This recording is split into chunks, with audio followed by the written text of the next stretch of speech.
آج ہم آپ کو غزہ اور اسرائیل کے تنازع کی تاریخ کے پس منظر میں لے کر جائیں گے۔ یورپ میں یہودیوں کے ساتھ روا رکھے جانے والے سلوک کی وجہ سے صہیونی تحریک زور پکڑنے لگی، جس کا مقصد یہودیوں کے لیے الگ ریاست کا قیام تھا۔ اس وقت فلسطین کا علاقہ سلطنت عثمانیہ کے کنٹرول میں تھا، تاہم پہلی جنگ عظیم کے بعد یہ خطہ برطانیہ کے زیر تسلط آیا، جہاں یہودی بڑی تعداد میں منتقل ہونے لگے اور یوں مقامی عرب آبادی کے ساتھ تناؤ کا آغاز ہوا۔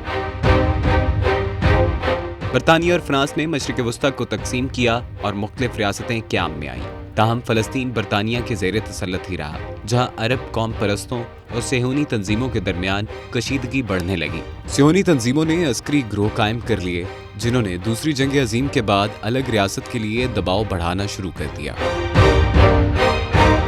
اس تنازع کا آغاز 17ویں صدی کے دوران ہوا، جب برطانوی فوج نے افسران کی نگرانی میں فلسطین کو قدیم عرب خلافت سے علیحدہ کر دیا۔ جنگ عظیم دوم کے بعد فلسطین میں یہودی سرگرم ہو گئے اور آہستہ آہستہ یہودیوں کی تعداد میں اضافہ ہونے لگا،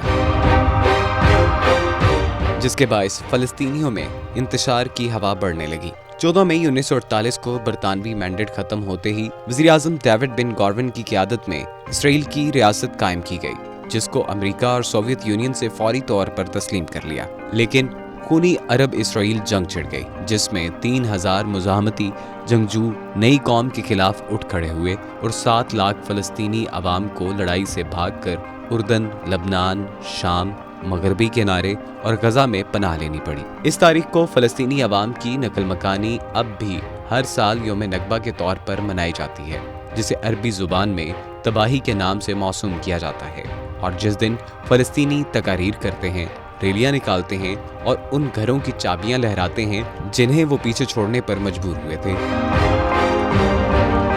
اور اب بھی واپسی کی امید رکھتے ہیں۔ 1967 میں غزہ کی پٹی، مغربی کنارے، گولان کی پہاڑیوں اور مصر پر اسرائیل کی فوجی پیش قدمی نے تازہ خون ریزی کو جنم دیا، اور اقوام متحدہ کی سلامتی کونسل نے قرارداد 242 منظور کی، جس میں اسے مقبوضہ علاقوں سے دستبردار ہونے کا حکم دیا گیا۔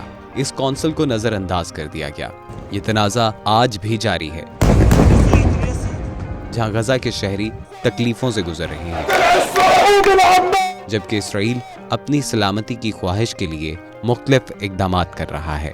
یہ تنازع تاریخ کی روشنی میں انسانی حقوق اور امن کی تلاش میں جاری ہے۔ ہم سب کو امن اور بردباری کی امید کے ساتھ زندگی گزارنی چاہیے۔